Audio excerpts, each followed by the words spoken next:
度胸だけじゃねえ。麦わらのルフィ、力がねえのなら救えねえもんは頑張ったって救えねえよ。消えてくれるかね。One Piece Chapter 1093 has opened up a Pandora's box, as many in the community are not satisfied with the way the Luffy vs Kizaru fight has panned out. The frustrations are made even more apparent, as in the anime, Luffy just finally defeated Kaido, with Kizaru literally making a mockery of Luffy's greatest power-up ever. The stage is set for this arc to become the most controversial arc in One Piece history. At this point, many in the community think that the only way for the Egghead Island arc to end appropriately would be for Saint J. Garcia Saturn to step in.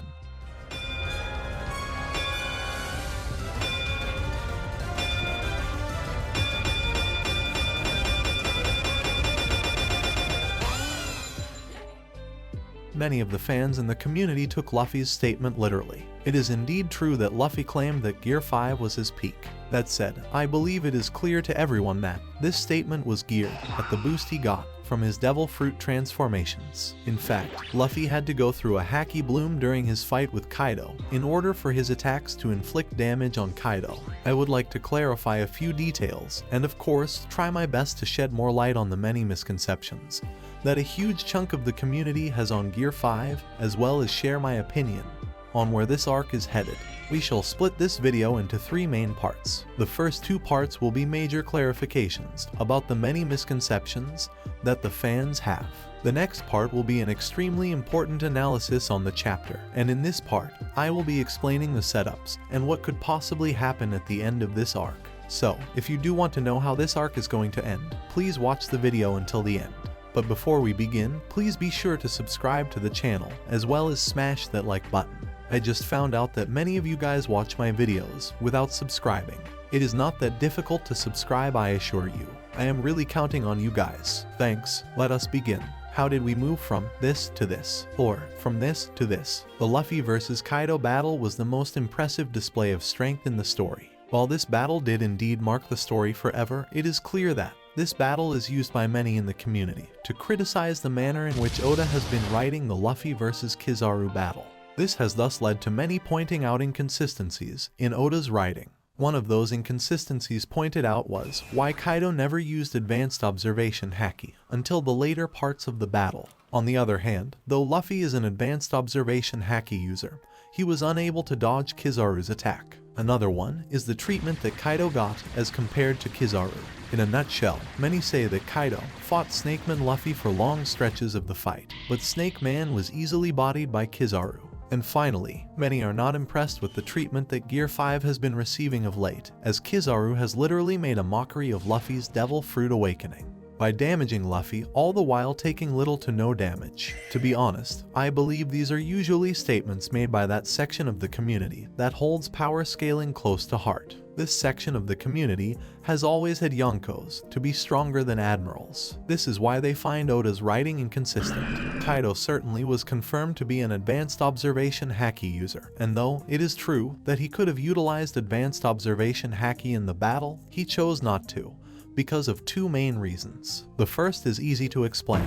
Kaido and Big Mom were introduced as these beings that took absolutely no damage from direct attacks. In Kaido's case, Oda took this concept to a whole new level by having Kaido fall from a sky island over 20,000 meters high with little or no damage. The complaint that he had was a headache, which many speculate was due to a hangover. His introduction did not end there. The narrator said that they tried to kill him by hanging, impaling, or the guillotine. All of these means failed to kill him because of his defense. This therefore explains why Kaido's battle style involved taking hits. This also explains why he did not utilize Future Sight, as he was so sure of his defense that he did not even bother to dodge many of Luffy's attacks. The second point is also easy to counter. Kaido fought against Snake Man for longer periods of time, simply because Luffy was faster than him and was using ranged attacks. He was also using advanced observation haki against him. Even so, Kaido was still confident enough in his defense and in his capacity to tank all the hits. This was proven true, as Kaido,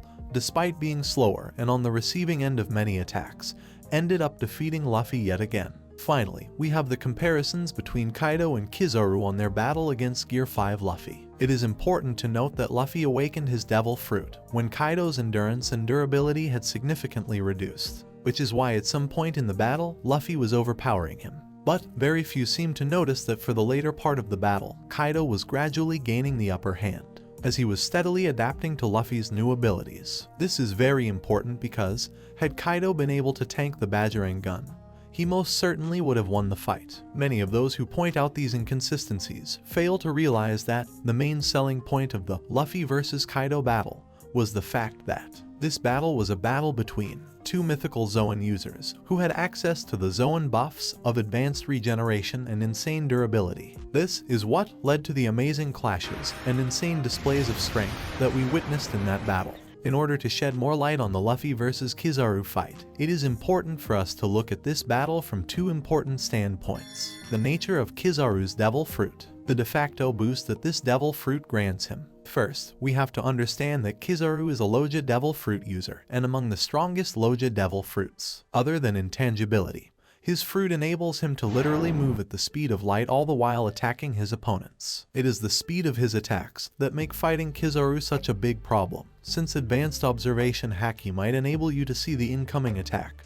but your body might not be able to react in time. This is why he was able to low diff Gear 4 Snake Man Luffy. That does not mean that his attacks inflict more damage than Kaido's attacks, but rather that his moves are faster. There is also the speed boost that Kizaru gets for traveling at the speed of light. This amplifies the momentum of his attacks, making them even more devastating. I hope these clarifications are enough, but I also know many of you will disagree. That is why I would love to hear your thoughts in the comments section. Now, let us talk about the chapter. Many in the community might not have noticed that Oda is trying to level the playing field by making things extremely difficult for the Straw Hats to escape. This is because Kid and Law, two of Luffy's rivals, lost to Shanks and Blackbeard. So in order for the Straw Hat crew to differentiate themselves from the other crews, they would have to find themselves in a difficult situation, but then they must ultimately find a way to escape. They might as a crew, but in the current scenario, their greatest problem is escaping with Vegapunk. The admiral sent to assassinate Vegapunk was Kizaru, the one admiral who can follow them anywhere. So to make it plain and simple, it would almost be impossible for the Straw Hats to escape without defeating Kizaru. Jewelry Bony was saved by Setamaru, who passed out. Given that she is not in the best of shape, things might not be looking good for her. Kuma is probably on his way to save his daughter and will be arriving on Egghead at any moment. Kuma's arrival presents a glimmer of hope for the Straw Hats' escape. However, even if Kuma uses his devil fruit to send them away, we must not forget that they would have to travel from Egghead to a specific location.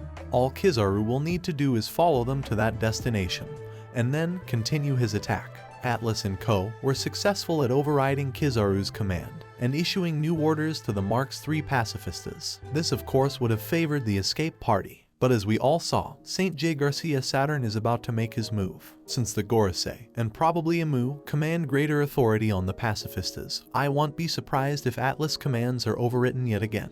With the Fabirio phase full of Navy soldiers, and Kizaru distracted by Luffy, this may provide the appropriate window of opportunity for Lafitte and Katarina Devon to kidnap York or Nico Robin.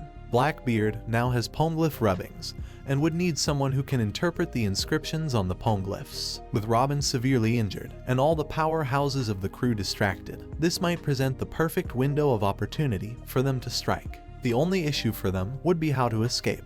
I won't be surprised if they even make the headlines because of this. Zoro would have to defeat Rob Lucci in order to make a statement, and so that he can rejoin the rest of the crew in time. Cause we all know Zoro could get lost once more. As for the Seraphims, I believe that they might as well have another role to play. We recently discovered that the Seraphims are not perfect and sometimes could disobey their orders. These lapses in control were attributed to the lineage factors of the warlords, whom they were modeled after. Thanks to this, S-Snake disobeyed orders and freed Frankie and Usopp from their petrification. This is because she fell in love with Luffy. This came as no surprise since she was modeled after Hancock. If S-Bear is modeled after Kuma, he might end up coming to Bonnie's rescue, since this would most certainly be what Kuma would do. What if the Straw Hats are saved by S-Bear? rather than Kuma. That could be an interesting turn of events. Kuma would most certainly die in this arc, and his sacrifice could also be used as a plotline by Oda to destroy the fusion reactor that powers Egghead, all the while enabling the escape of the Straw Hats. This would be killing two birds with one stone, preventing the Gorosei from producing more mother flames by destroying the fusion reactor, all the while providing the perfect diversion for the Straw Hats to escape. With the Egghead incident portrayed as one of major importance, we as fans can only wait and watch how Oda plans on wrapping up this arc. Thank you guys for watching the video. Please be sure to like, comment, and subscribe to the channel for more related content. It was a pleasure, and I will see you guys later.